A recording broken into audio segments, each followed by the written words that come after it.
Welcome to another episode of An Extraordinary Take, where we share extraordinary ideas and visions with extraordinary people. My name is Bo, your host, and I'm so excited that you were able to join me for this episode. Let's get into it, shall we? Hello, everybody. Welcome to another episode of An Extraordinary Take. As always, my name is Sibonisile Ngubane Kosa, and couldn't be more excited and just ecstatic to be sitting here again, ready to have another extraordinary conversation with you. It's a little bit late in the afternoon, and I am on, if you're watching on YouTube, I'm on my second coffee because it's been that kind of day, but it's been very productive. And yeah, today I'm talking about a little bit of a, I think, touchy and sensitive subject. Just around, I think, what I would call the unintended consequences of being the only quote-unquote successful family member in your family. And what I mean by that is, and I'm hoping that you can kind of work with me here, because I know that success is relative, but I just mean it in that sense where we're all siblings. We grew up together, had the exact same experiences, and then for whatever reason, only one of us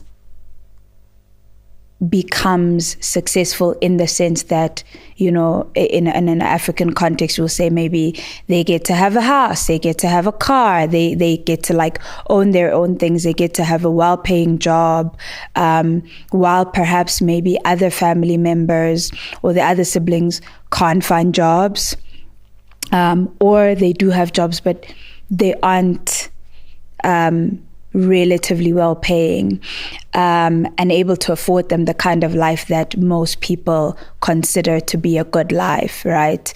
And it's important for me to note and for me to put this disclaimer out there that a lot of the times this isn't always because of the failure of the ones that are considered unsuccessful.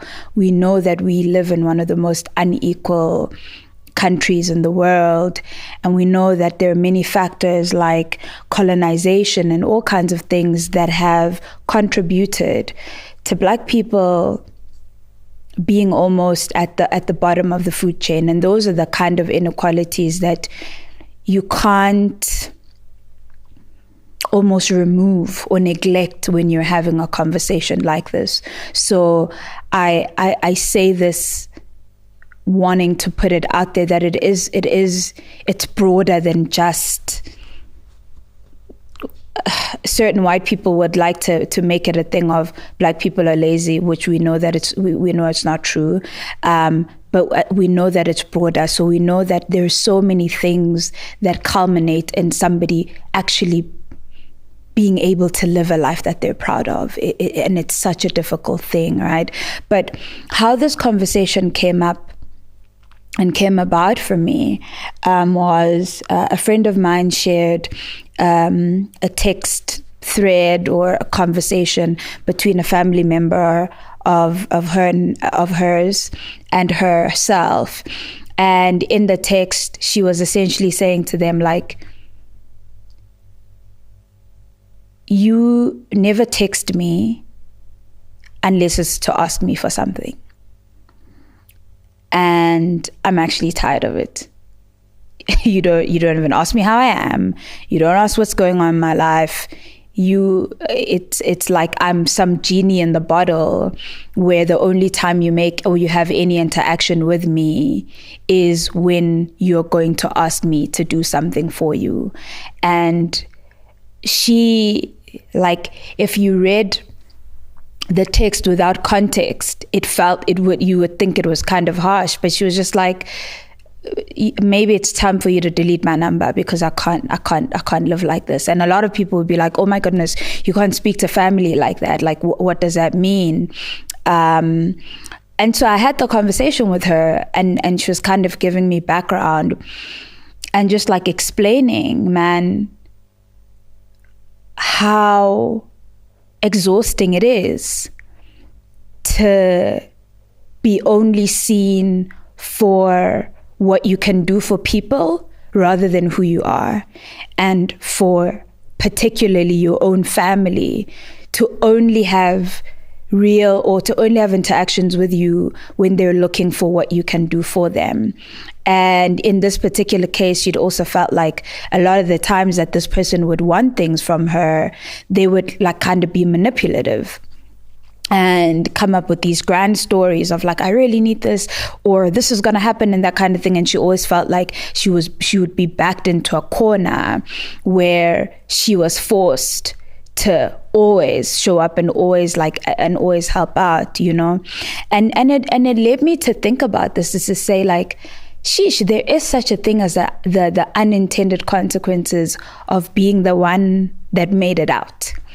But I don't want to have the conversation just from that one lens. I also want to be able to look at both, right? Because as I was thinking about this and just looking at the different people in my life that I've come across who've been dealing with this and who've shared their own stories, I thought about what it must be like to be on the other side, which is to say what it must be like to be the quote unquote unsuccessful one, to have come from a place where you and your siblings have all grown up together, or you and your cousins or friends, it could be whatever, because I think there are also these dynamics in friend groups, right? Because we all go to school together. But there isn't, you don't know where everyone's going to land, and we don't always land the same place. So this dynamic shows up in more places than just family. But from a family context, it's like we all have the same parents, we all live in the same house, we all go to the same school, we're all exposed to the same kind of people. And then as we grow older, for whatever reason, our lives don't turn out the same way. And then there's just, it seems maybe just that one or those two. But there always seems to be often just like that one that seems to make it out a little bit better than the rest. And I want to speak to the ones who are on the other side of that coin, where you're going, but why not me? What did I do wrong? How did we had exactly the same kind of upbringing.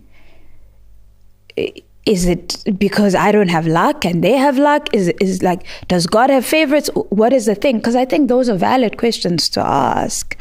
And I think when you're on the other side of the successful coin, I don't know if you consider that, of what it must be like for your siblings to watch you have this life that they would have wanted too, but that for whatever reason they couldn't have.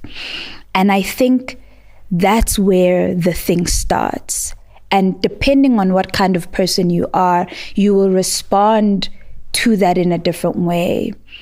There are some people who respond by being resentful towards their siblings, which is to say,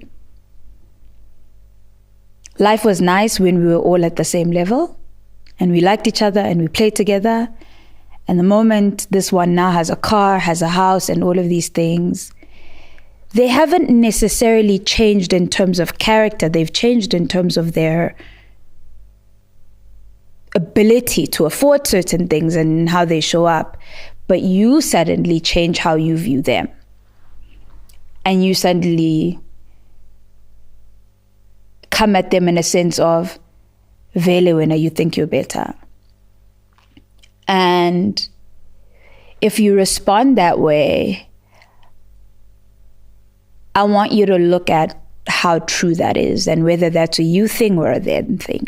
Like, could you possibly be projecting? But there's also another side to it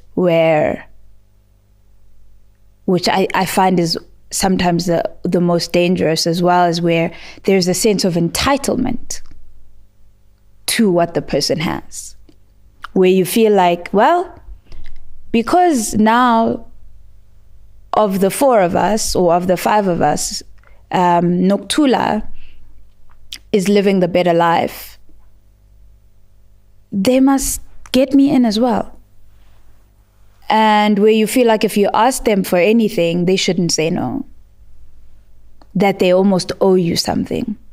And I'm just painting different pictures of how different people can respond to one particular situation.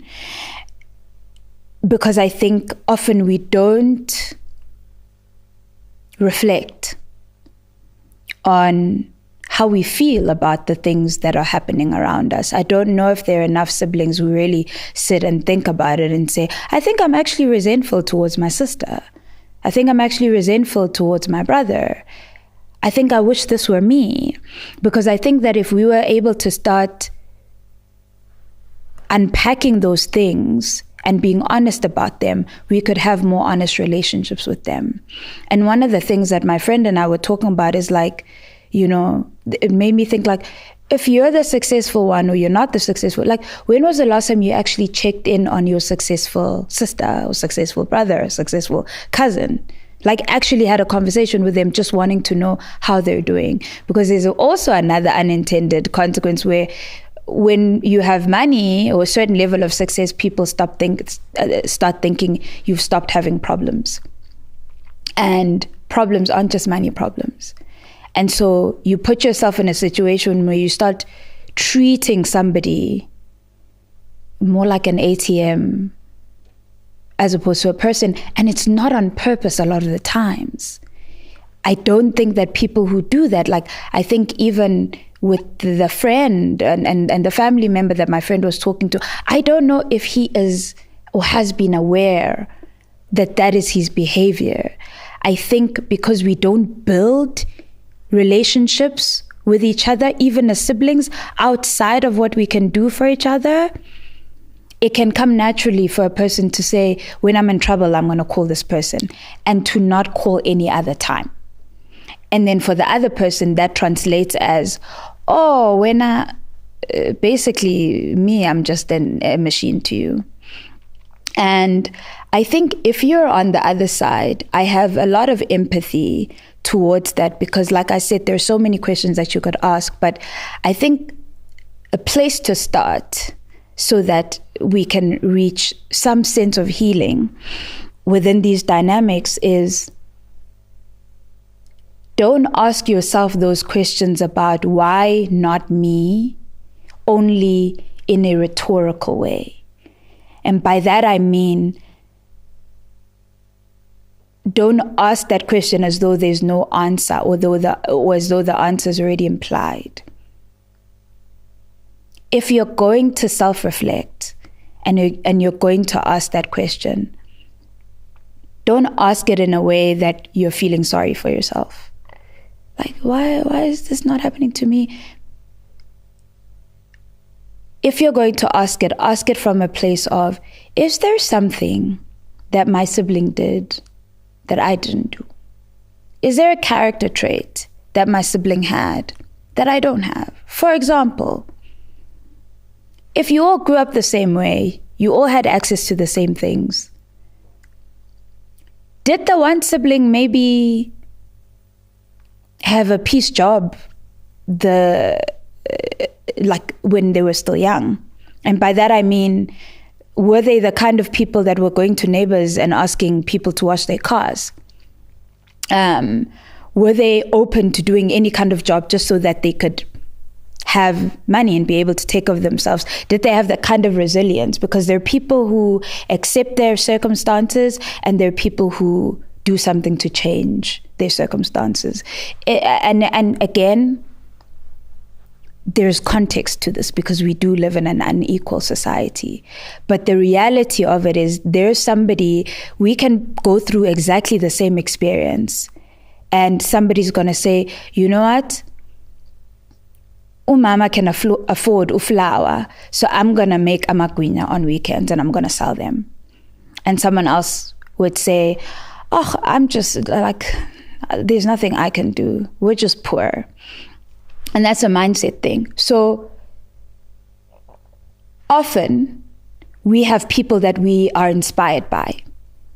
And we have people that we aspire to be. For women, it can be like an Oprah, or maybe the lady down the street who drives her own car, who's really rich. And we're sometimes interested in figuring out how did they do it. But for whatever reason, we don't ask the same questions of our own siblings. Like, have you ever sat that sibling down and said, Butus Banbani or Sis Banbani or cousin, whoever, what did you do to get here? Like, what did you think you did differently? And what do you see in me that's maybe a shortcoming? What do you think I could do better? And I think it's interesting that you can have somebody that's successful in your family, and instead of wanting to learn from them, you resent them. But when you meet other successful people, you're open to learn from them. And again, that's a mind thing. And these are all introspective things that we have to look at in ourselves to say like, what's going on there, right? And so that's the first part that I'd say, because especially if you grew up together, if you really care about the other person, you don't want to find yourself in the place where they feel like my friend did, where they feel like the only time there's any interaction between you and them is when you want something. That's number one. But number two, don't become satisfied with accepting that where you are is where you will always end up and is where you will always be.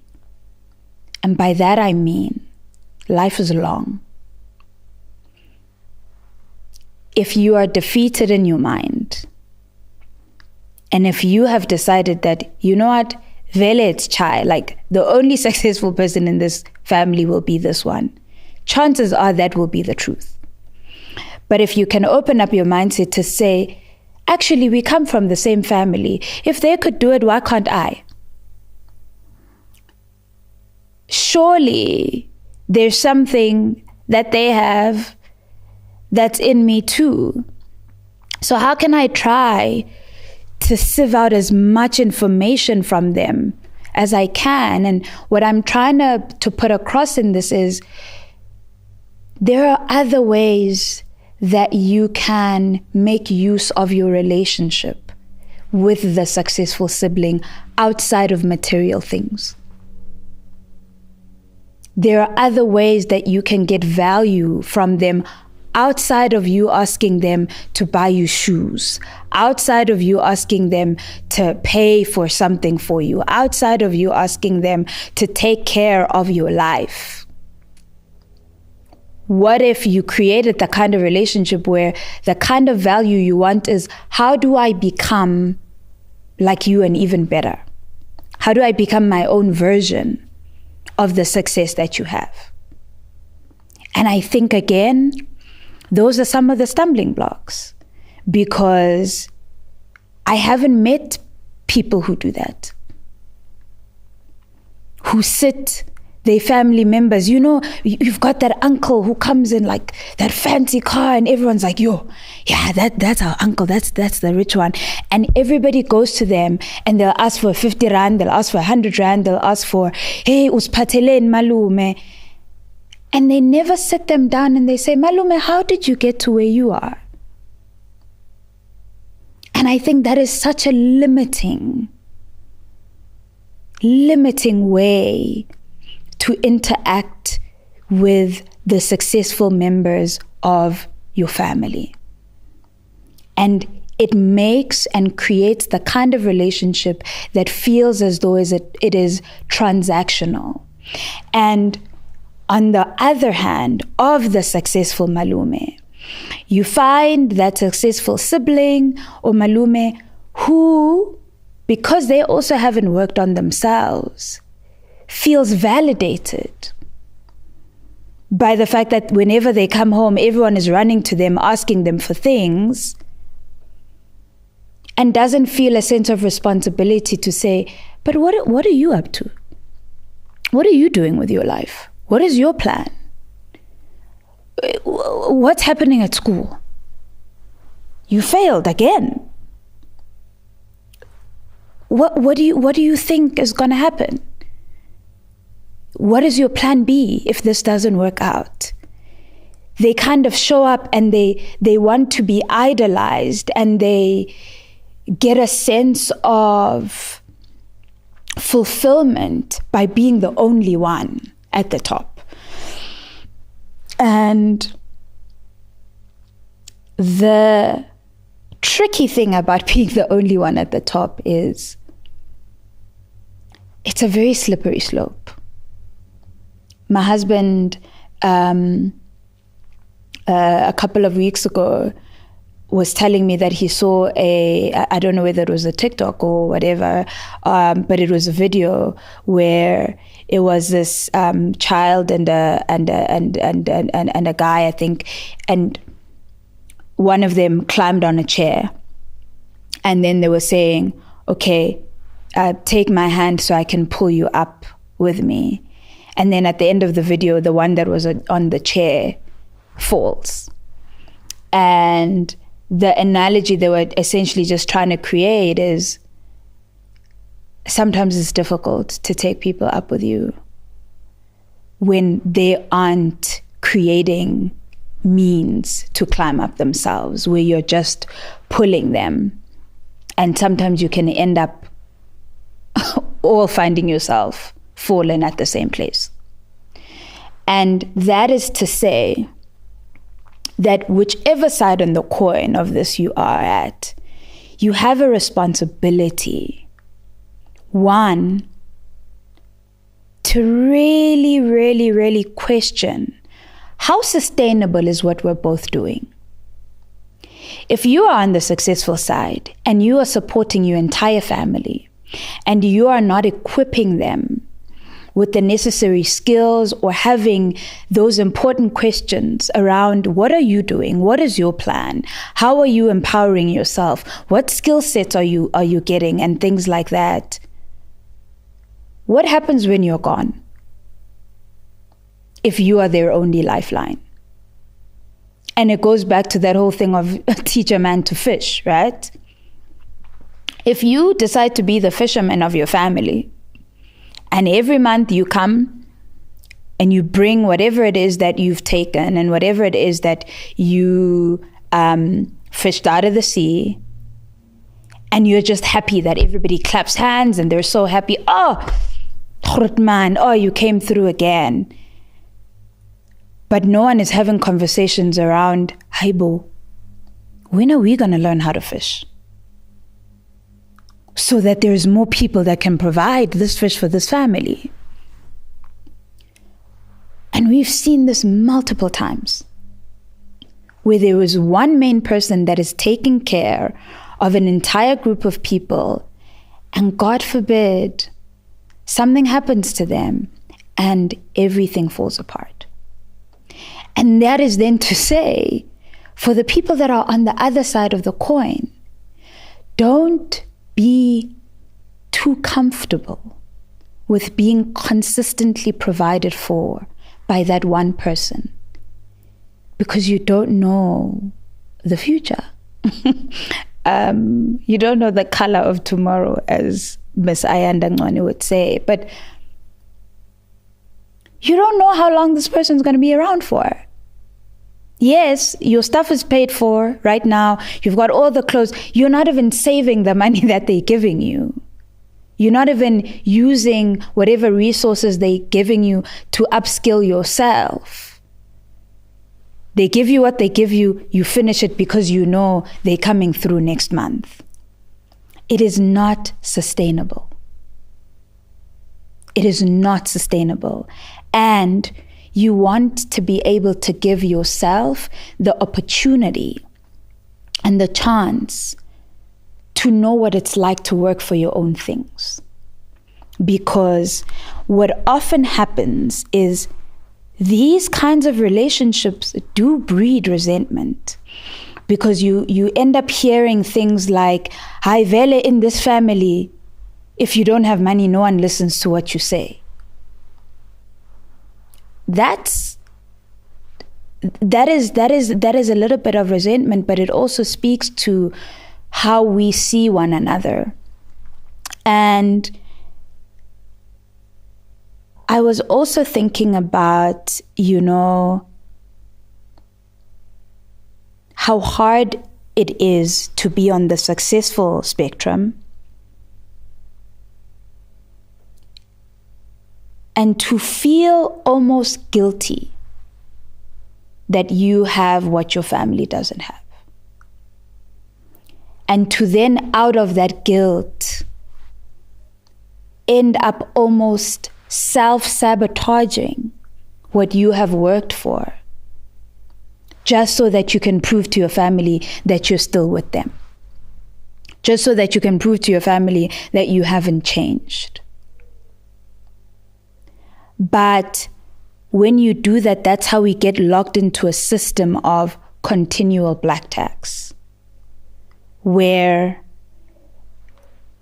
because you started working and you used your earnings to take all your siblings to school, your cousins to school, to build your parents a home, to do all of these things, by the time you have kids, sometimes you don't even have resources to give those things to them. And then it goes on and on and on and on. And so I'm having this conversation to say, as a Black community, something has got to give. It is in no way saying that we shouldn't help one another out, but it is saying we need to help one another out in a responsible way that isn't hurting one another. Because if I am helping you to the degree that I make you feel like you are nothing without me, then I am disempowering you. Then I am making you feel like the only way you will survive is through my support. And even as a parent, we know that that's not sustainable. If you don't raise your children to be able to stand on their own 2 feet without you consistently providing for them, if you don't give them the tools to figure out how to make a life of their own, you are not equipping them, you are disempowering them. And the same goes for family. If you become the savior of your family constantly and consistently, you are teaching your family that you are their only lifeline and that in and of themselves, they can do nothing. And that has terrible consequences for everybody involved. And so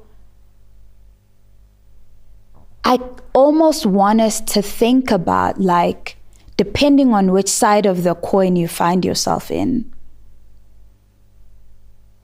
If you're on this side where you feel like you just weren't able to make it the same way that this sibling or that cousin or that friend was able to do it, ask yourself, how have I responded to that?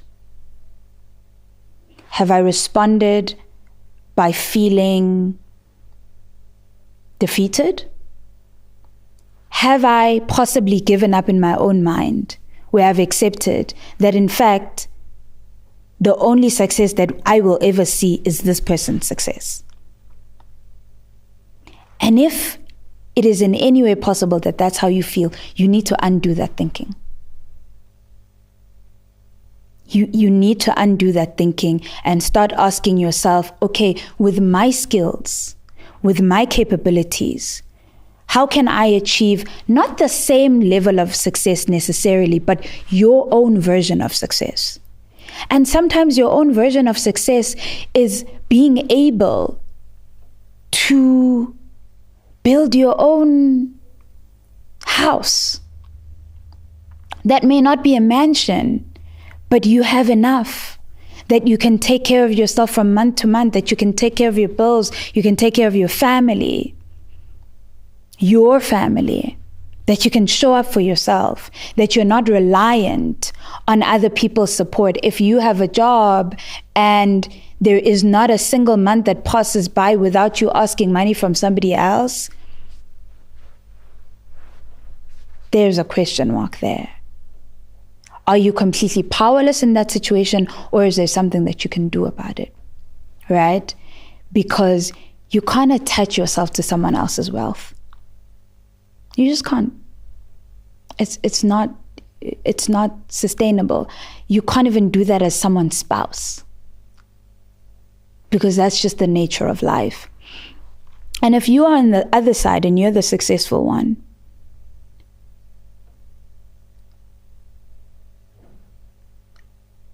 are you using your family as an ego boost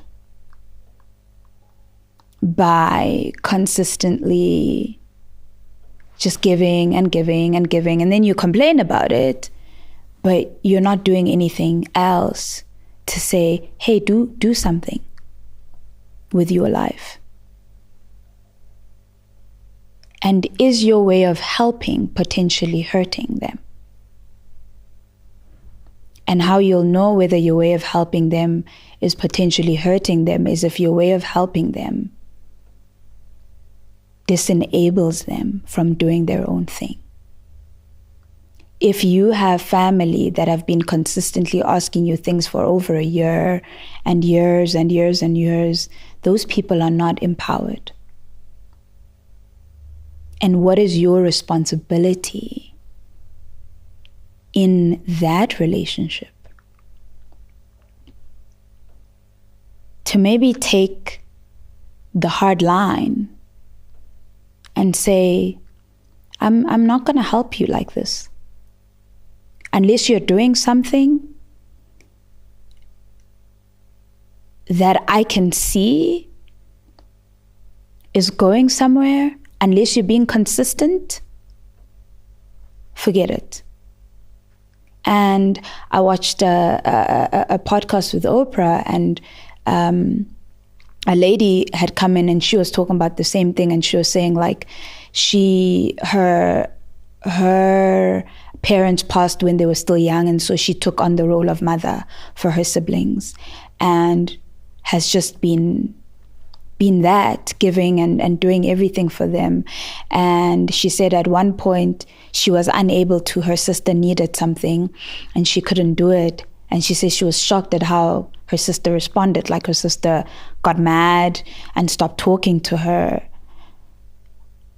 And she just couldn't believe it. She was like, after everything I've done, and she couldn't believe the sense of entitlement. And the lady that was speaking to Oprah, I forgot her name, she said, well, you are not their mother, but you made that your identity. And you treated them and you set the ground work where you are the answer for everything. And now you're getting mad that they're treating you accordingly because you did not see one another just as siblings. You saw yourself as their problem solver, and you didn't create an environment where you were allowing them to figure it out the same way that you were figuring it out, because the truth is you guys both lost parents. You just responded to it differently by figuring out how you could then support that family, but you could have all responded that same way. And she was saying, in order to be able to break that chain, you will have to become comfortable with letting go and knowing that when you let go, certain things may fall. And you have to be comfortable with letting those things fall and not coming to the rescue. Because you need to allow your sister to work her own muscles of problem solving. If you're constantly solving her own problems, she's never going to learn how to do it herself. And I often think that when certain people become successful, they see themselves as a sort of savior. And whenever someone calls, they're like, oh, Malume, this thing is not working. And they're like, okay, do this, do that, do that, do that. The more times you're always answering questions for other people, the more difficult you make it for them to discover that they can find the answers too. And that's when your help is hurting. And if you are on the other side of the coin where you feel like you can do nothing without calling this person, without asking them for certain things, you are taking away your own ability to show up for yourself. You are taking away your own ability to solve your own problems, to really sit and say, "Yo, kumele ngenze plan la," and put 2 and 2 together and feel the pride that comes after you figured it out on your own. Don't take that away from yourself. And this is a long conversation, but I wanna close it off, by saying, I think particularly as a Black community, we really need to be a lot more honest about the dynamics that are leading us and the things that are unsaid between us. Because these things are unsaid, but they're also loud, because not many people will respond the way my friend did, just to say, lose my number. I'm tired of you only contacting me because you want something.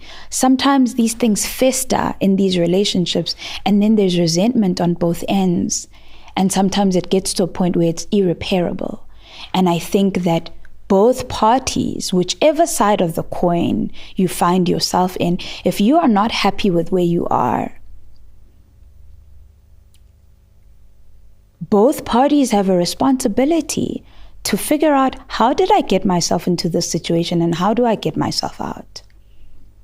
And how can I show up in a way that is honoring, not just to the other person, but myself? Honor yourself. Don't neglect your pride, man. I don't think anyone was created to beg. I really don't believe that. But I do think that sometimes we chain ourselves to this kind of thinking where it's like, well, I'm not going to be able to do it. Only this one person is going to be, that successful one. And then we end up hating each other because one person has more success than the other. It is tearing families apart. And I think there will definitely be a follow-up conversation to this. One that I also hold very dear to my heart, and this is how this resentment festers is when one of these people dies, especially the successful one. And you start to see that it's almost like the family isn't grieving the person's death, they're grieving the provision that this person came with. And I think we put ourselves in positions where when you're the successful person, you almost don't know what it is to be loved if you have nothing to offer. It's like this idea of going home, that whenever you go home, you must carry groceries, you must bring money. And it's like, people now can't just go home and say, like, I just want to hang out with my mom. I just want to hang out with my dad. Like, we've created this very volatile relationship where it's about what you give and what other people can take, as opposed to really meeting each other and seeing each other as we once did before the money got in the way. Thank you so much for joining me. I want us to continue this conversation, and I want us to talk about it, like even in the comment section, just around like, what do you think we're doing wrong? Like, what do you think successful people in the family dynamic are doing wrong to perpetuate this kind of behavior? And what do you think the unsuccessful people in the family dynamic are doing to perpetuate this kind of behavior? And what is the responsibility that each of us have to really actually genuinely break generational curses, to really actually make sure that poverty ends with us? And I mean poverty from a mindset perspective and from a literal perspective as well. How can we start equipping one another, not just through the material, but through skills, through resilience, to say, you went to study for whatever, mechanical engineering, whatever, and you didn't get a job in that space. Go find a job in something else, find a job in whatever. And just do something and build yourself until you can get to a place where you feel like you can respect yourself. Not to say that we're only respected through what we have, but there are those people that show up in those family dynamics and feel like, well, no one's going to listen to me. Vele mina, I'm nothing. Sir, don't do that. If that's how you feel, then make something of yourself. This is an extraordinary take, and don't shoot the messenger. I'm just here to facilitate these conversations because I think they're important for us to have, especially in the Black community, in order for us to move forward. And I'm so thankful for the conversation that I had with, my friend, because it opened me up to say, people are in sibling relationships and are feeling very lonely and are feeling used. And we have to start talking about it. Thank you so much for joining me. Thank you for taking the time. Please, please, please review us on Spotify and Apple Podcasts, and subscribe to all of those platforms and share, even if this is not necessarily something that you're dealing with, but there could be friends, family members. Please share it with them, and let's keep the conversation going. Thank you so much. So much. You guys are a great blessing to me, and I'm so happy that I get to do this. Until next time, goodbye.